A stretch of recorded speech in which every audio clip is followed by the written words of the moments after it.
안성환의 시사야.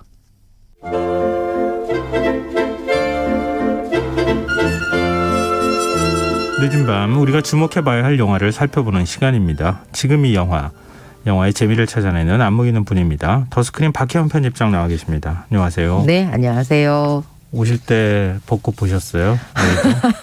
밤이라서. 아, 못 보셨어요? 네, 벚꽃은 못 봤는데 여의도 벚꽃 길을 찍은 사진들이 기하급수적으로 늘어나고 있더라고요, SNS에. 아니, 어디 쪽으로 왔는데 못 보셨어요? 이렇게 돌아서.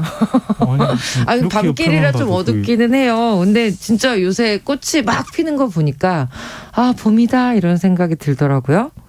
그러면 이 벚꽃이 제가 볼 때는 하루 이틀 사이에 만개일 것 같은데요. 이번 주말에는 많이 필 것 같아요. 이제 많은 분들이 지금 다니고 계시더라고요. 네. 연인들도 많이 다니고 그러는데 이럴 때 어떤 영화가 좋을까요? 얘기를 하면. 사실 지금 바깥이 꽃도 피고 많이 따뜻해져서 요럴 때 사실 극장 가는 좀 썰렁해요. 아, 바깥으로 가니까. 그렇죠. 영화관으로 잘 안 가니까. 네, 아무래도 극장은 좀 어두운 곳에 이렇게 몇 시간 동안 계셔야 되다 보니 이렇게 꽃 짧게 피는 봄에는 바깥으로 나들이 가시는 분들이 더 많거든요. 네네. 그래서 사실 극장가 조금 썰렁하고요. 또 이번 주에 이 한국 영화계 작년 산업결산을 조금 뒤져보다 보니까 2021년 힘들다 했었는데 진짜 힘들었더라고요.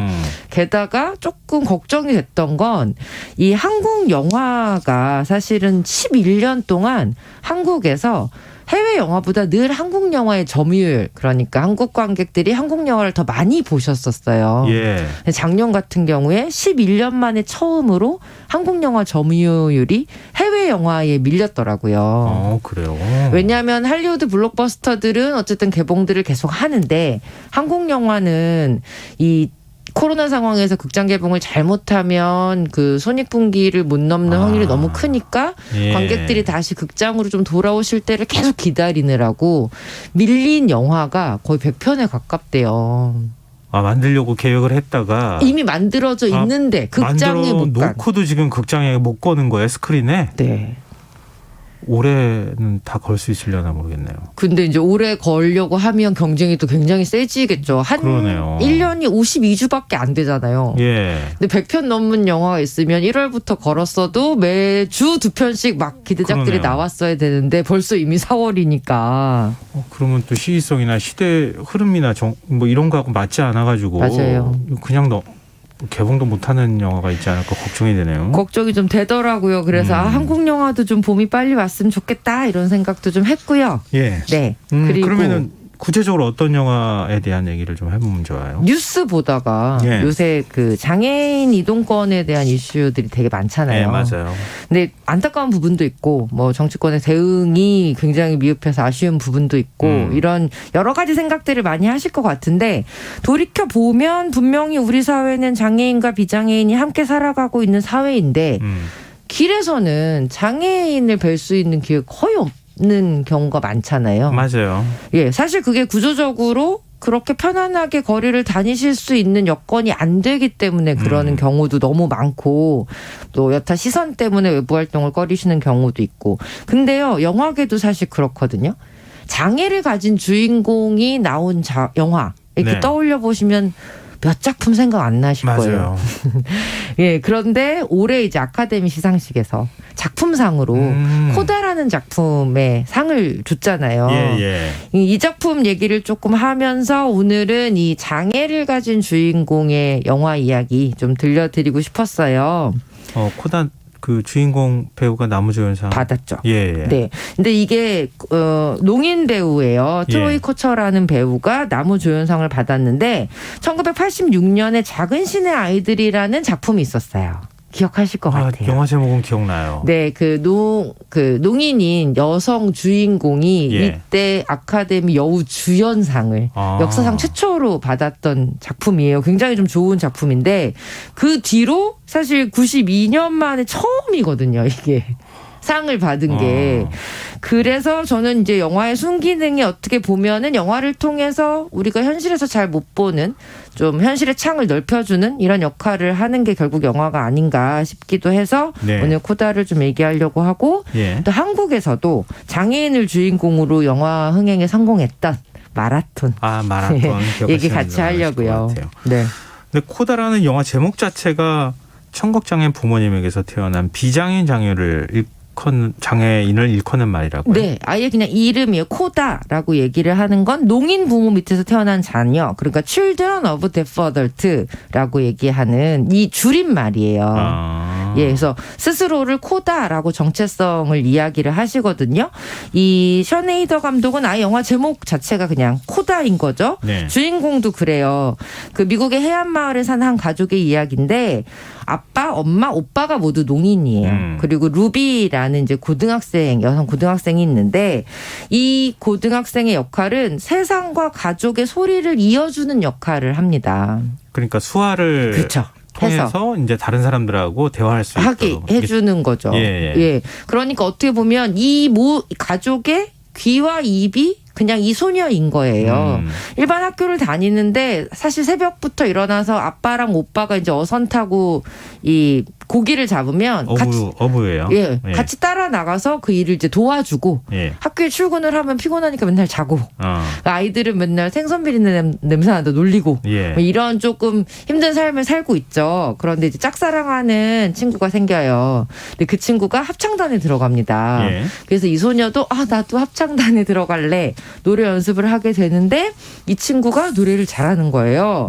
게다가 이제 상급 학교에 진학을 해야 되는데 상급 학교에 진학을 하게 되면 아무래도 지금처럼 가족을 돌보는 일을 조금 덜 할 수밖에 없잖아요. 좀 멀리 떠나야 되고 공부하는 시간도 길어지고 고민을 하게 되는 거예요. 나는 계속 우리 가족의 귀와 입이 돼야 될까? 나의 삶을 찾아야 될까? 이 고민을 하는 소녀의 이야기를 담고 있어요. 보면서 정말 많은 분들이 그 소녀의 꿈을 막 응원하시면서도 이 소녀가 처한 상황을 보면 얼마나 어린 소녀가 힘든 결정을 해야 되는지를 또 아니까 그 좌절에 또 같이 마음 아파하시고 하면서 전 세계 관객들이 이 영화를 굉장히 많이 사랑하셨더라고요. 저는 영화 소개 프로그램에서 소개하는 걸 잠깐 봤어요. 네. 영화 자체를 뭐 보지는 못했지만 네네. 그것만 봐도 그 상황이 다 이렇게 들어오더라고요. 그쵸. 저도 이제 작품을 보면서 느꼈는데, 사실은 어떤 한 가족의 그냥 귀와 입이 된다라는 그 무게감이라는 게 어떤 상황인지 굉장히 현실적으로 잘 그린 작품이기도 하고요. 또 이 작품 같은 경우에는 이 소녀를 제외한 가족, 그러니까 아빠, 엄마, 오빠가 모두 실제 농인 배우를 캐스팅을 했어요. 그중에 아빠 역할을 한 트로이 코처가 상을 받은 거고, 그래서 깜짝 말씀드릴게요. 말리 매트린이라는 배우가 엄마 역할로 출연을 했는데 바로 그 배우가 아까 잠깐 말씀드린 작은 신의 아이들 1986년작 여기에서 아카데미 여우주연상을 받은 아주 유명한 농인 배우죠. 그랬었어요. 네, 그렇습니다. 왜 그 점을 주목하지 않았었지 별로. 그러니까 너무 이제 유명한 배우이기도 하고 이 작품 캐스팅을 할 때부터 감독님이 실제로 농인 배우들이 반드시 자신의 역할을 했으면 좋겠다라고 하면서 실제 수화를 배워가면서 현장에서 디렉션을 수화로 그렇죠. 현장에서는 하고. 그렇게 의사소통을 할 수밖에 없었을 거 아니에요. 그렇게 하면서 이제 그 어떤 정말 저 보면서 되게 놀랐던 게 소리는 안 들리는데 막 수어로 가족들이 막 얘기를 하잖아요. 그럴 때 뭔가 시끌시끌하다라는 느낌이 들 정도로 그런 에너지가 좀 느껴져서 정말 영화 연출 잘했구나 이런 생각했었어요. 그러니까 얘기를 해요. 그죠, 하죠. 하죠. 그러니까 얘기를 전혀 못 하시는 게 아니라 그 표현하는 소리가 있는데. 그렇죠. 근데 그걸 이제 일반 사람들은 잘 못 알아들으시니까. 그래서 이런 부분들도 되게 중요했고요. 또 아무래도 음악이 되게 큰 역할을 해요. OST가요? OST가 굉장히 큰 역할을 하는데. 그것도 참 극적으로 대비되는 것 같아요. 보니까. 그렇죠. 그러니까 어떻게 보면은 소리 무음의 세계에서 살고 있는 사람들의 이야기를 그리는 건데 OST를 이제 관객들로 하여금 어떻게 보면 음악으로 가족과 이 관객들이 이어주는 역할을 했다는 생각이 드는데 한국에서 이 라라랜드 진짜 인기 많잖아요. 예. 라라랜드의 음악 영화 만들었던 마리우스 드 브리스 음악 감독이 이 작품에도 참여를 했어요. 그래서 썬댄스 영화제에서 사실은 역사상 최초로 심사위원 대상, 관객상, 감독상, 앙상블상 이걸 휩쓸면서 이 작품이 아카데미에서도 상을 받을 수도 있겠는데? 라는 이제 기대감을 심어줬던 게 썬댄스부터 그 열기가 이어져 왔던 거죠. 썬댄스 영화제는 믿고 보는, 거기서 수상한 작품은 믿고 보는 것 같아요, 이제. 저도 가끔은 아카데미나 다른 영화제 수상작보다 썬댄스에서 네, 상을 받으면 정말 의심할 필요 없다. 좀 이런 생각이 들기는 하더라고요. 근데 이제 요즘에는 뉴스나 이런 여러 가지 프로그램에서 이 수어 통역을 되게 자연스럽게 좀 만날 수 있잖아요. 네, 그렇죠. 극장에서도 조금 분위기가 달라진 건 베리어 프리 상영이라는 걸 해요. 그게 뭐냐면 농인 관객들을 위해서 이 자막 상영 플러스 아니면 글자를 읽으실 수 없는 청각 장애인들을 위해서는 소리로 영화를 소개해주는 이런 다양한 상영 방식을 통해서 장애를 가진 관객들도 이제 영화를 함께 보실 수 있도록 하는 이런 장치들도 좀 늘어나고 있고요. 이런 거는 우리나라 굉장히 영화관에서도 실제로 그렇게 하고 있어요. 네, 근데 약간 회차는 많지 않고요. 이제 베리어 프리 상영이라는 아주 좀 특수한 상황. 그러니까 그 상영 방식을 좀 채택해서 상영을 하는 거죠. 그래서 막 유명 배우들이 이런 그 영화를 소개하는, 설명하는 말, 그 표현하는 말에 재능 기부해가지고 같이 나레이션 해주기도 하고 그래요. 그 우리가 한때는 아까 이제 그 외국 영화가 더 스크린 점유율이 높아졌다 이렇게 말씀하셨잖아요. 네. 또 더 거슬러 올라가면 과거에는 스크린 쿼터제라 그래가지고 그렇죠. 외국 영화 더 이상 못 들어오게. 네, 무조건 한국 영화는 4분의 1 이상 상영해야 된다라고 할 정도의 시대가 있었죠. 근데 또 정반대 시대로 갔다가 한국 영화가 영화기를 주름 잡았다가 다시 외국 영화가 왔다가 올해 또 어떻게 될지는 모르겠지만 봐야 될 것 같습니다. 이렇게 있고 왔다 갔다 하는데 우리가 이제 그런 과정들을 겪으면서 한국 영화 산업도 많이 커졌잖아요. 네. 옛날에 값싸기 영화 만들던 그런 시대에서 좀 지나서 아까 이제 그 장애인을 위한 수요 통역이라든가 뭐 이런 것들을 계속 하게 된다고 말씀하셨잖아요. 비용으로 더 늘어난다 하더라도 그 정도까지는 가야지 될 때가 되지 않았나 하는 생각이 들어요. 저도요. 그러니까 굉장히 잘 바람직한 방향으로 아니면 예전에 미처 우리가 생각하지 못했던 더 많은 관객들을 위한 방향으로 상영이 간다는 점에서 굉장히 좋죠. 근데 영화가 사실 그런 장애를 가진 사람들의 이야기를 무대 중심에 올리는 작품 수가 많지 않은 건 사실이죠. 네, 그렇죠. 맞습니다. 그런 면에서 아까 이제 그 마라톤 얘기 해주신다고 하셨잖아요. 네. 그러니까 사실은 이 마라톤이 나올 때도 많은 상업적인 방면에서 우려가 있었대요.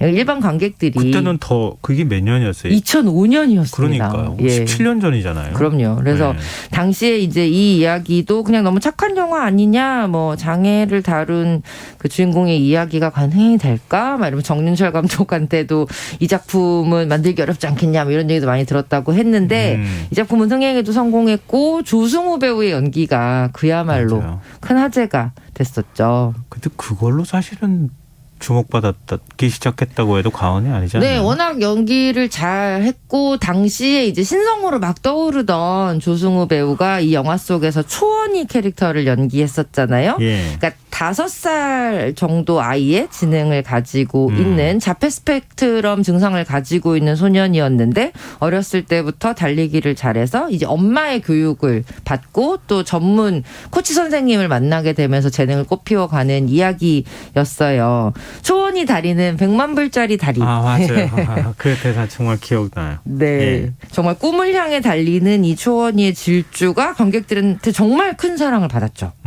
네. 맞아요.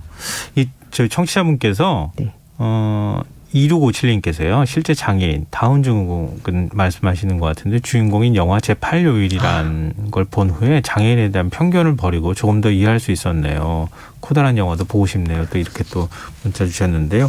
아마 마라톤을 보시지 않았을까 싶어요. 그럼요. 보셨을 것 같아요. 그때 장애인이 영화의 주인공으로 나온 영화가 한국 영화는 거의 없었기 때문에 거의 없었죠. 좀 뭐랄까요? 좀 낯설기도 하고. 네, 사회적 이슈도 굉장히 크게 됐고요. 예. 총 관객 수가 무려 그 당시 518만 명의 관객이 극장에서 봤습니다. 518만 명요? 네. 굉장히 많은 숫자예요. 이게 현재까지도 그 전체 관람가 등급 한국 영화로 따져보면은 1위예요. 예. 그리고 역대 흥행 4위 정도 되는 기록이고요. 엄청난 흥행 기록이거든요. 야. 지금 생각해도 놀라운. 네, 놀라운 기록이죠. 예, 맞아요. 이 실제 인물이 모델이 된 작품이잖아요. 배형진 씨의 이야기 달려라 형진이라는 책을 출간을 했었는데 이 책을 보고 이제 감독님이 영감을 받아서 이 이야기를 쓰시게 됐고 아까 초원이 다리는 100만 불짜리도 굉장히 명대사였지만 엄마의 대사가 되게 마음을 많이 울렸었어요, 당시에. 엄마 대사는 왜 기억이 잘 안 나죠? 이제 초원이가 그 스펙트럼 장애를 가지고 자폐 스펙트럼 장애를 가지고 있어서 반복 행동을 한다거나 이렇게 할 때 엄마가 우리 아이에겐 장애가 있어요라고 주변 사람들한테 알리는 대사가 있었죠. 예. 그리고 엄마에게 소원이 뭐냐고 물어봤을 때 아이보다 하루 늦게 세상을 떠나는 것이라고 얘기했던 그러니까 이런 대사들이 사실은 그 당시에 우리 사회의 안전망이 장애의 자녀를 가진 가족을 얼마나 좀 지켜주지 못했는지에 대한 것들을 사실은 우회적으로 보여주는 그런 대사이기도 했었거든요. 아까 말씀하신 대로 당시에는 자폐 스펙트럼 장애라는 것에 대해서 좀 우스꽝스러운 그런 모습처럼 보는 그런 분들도 많아서 당시에 마라톤 이 촬영 현장에서 조승우 배우가 굉장히 크게 화를 낸 적이 있었어요. 화를 냈다고요? 그러니까 어떤 기자들이 자폐아처럼 포즈해 주세요. 이런 이런 요구를 한 거예요. 사진을 찍을 때. 네네. 조승우 배우가 그게 뭐냐? 도대체 당신 생각하는 그게 뭐냐라고 얘기하면서 이런 얘기를 했어요. 자기는 이 캐릭터를 연기하면서 자폐라는 말도 좀 이상하다고 생각했다. 자개. 그러니까 자신이 세상과 통하는 방식을 스스로 결정하고 스스로 문을 여는 사람이라는 생각을 했고 그래서 이 아이는 이제 5살의 아이다라는 생각으로 연기를 했다라고 하면서 굉장히 또 당시에 그런 좀 몰지각한 주문들의 일침을 가하기도 했었거든요. 네. 지금 생각해보면 어떻게 무례한 일이 있었을까? 요즘 같으면 큰일 날 뻔했어요. 예, 하지만 그 당시에는 그 정도로 사실은 우리 사회가 장애를 바라보는 시선이 조금 낮았다라는 생각 좀 들더라고요. 뭐 이렇게 장애인을 소재로 한 영화를 만들고 있지만 우리 사회 현실은 너무 더디게 바뀌는 것 같다는 생각을 하게 돼요. 네, 사실 이런 작품 보면서 저도 아이러니를 많이 느껴요. 영화 속에서 장애를 가진 주인공이 자신의 삶을 지키기 위해서 막 세상과 싸우고 이런 모습은 영화 속에서 감동이 되죠. 근데 현실에서 그렇게 싸우는 사람들에게 우리가 그렇게 감동의 눈을 보낼까? 시선을? 아닌 것 같다. 참 아이러니한 현실이고요. 사실은 이제 마라톤이 워낙 유명한 작품이라서 제가 이제 가지고 왔지만 사실 그 뒤로도 추천해드릴 작품들이 굉장히 많이 나왔어요. 저는 아까 코다라는 작품 보실 관객들이라면 한국 이길보라 감독의 자전적인 다큐멘터리 반짝이는 박수소리라는 다큐멘터리가 있어요. 이렇게 왜 박수를 이렇게 반짝반짝 요거를 반짝이는 박수소리라고 하는데 이 이길보라 감독 스스로가 코다예요. 자신의 이야기를 또 영화로 담은 다큐멘터리나 육상유 감독의 나의 특별한 형제 같은 지금까지 장애인을 다룬 주인공과 전혀 다른 캐릭터를 보여준 아주 훌륭한 작품이고 다음 주에는 자기 스스로 중증 장애인이라는 걸 증명해야 하는 한 청년의 실화를 영화로 옮긴 복지식당이라는 작품도 개봉을 해요. 아, 그래요? 네. 그러니까 이 작품은 감독님이 자신의 이야기를 모티브로 만든 작품인데요. 이렇게 영화들이 속속 나오고 있어요. 그러니까 영화는 우리 현실의 창을 넓혀주는 그런 기회라고 생각하시고 이런 작품들도 한 번씩 보셨으면 좋겠다는 생각도 듭니다. 네. 알겠습니다. 한 번쯤 다시 뭔가를 생각하게 만드는 그런 계기를 주신 것 같습니다. 지금 이 영화 더 스크린 박현 편집장과 함께했습니다. 고맙습니다. 고맙습니다. 김성환의 시사양 오늘 순서 여기서 마치도록 하겠습니다. 치킨 쿠폰 당첨자 10분은 홈페이지 공지사항에서 확인하실 수 있습니다. 영화 코다 사기곡이죠. 조니 미첼의 Both Sides Now 들으시면서 오늘 순서 마무리하겠습니다. 지금까지 시사평론가 김성환이었습니다. 편안한 밤 되십시오.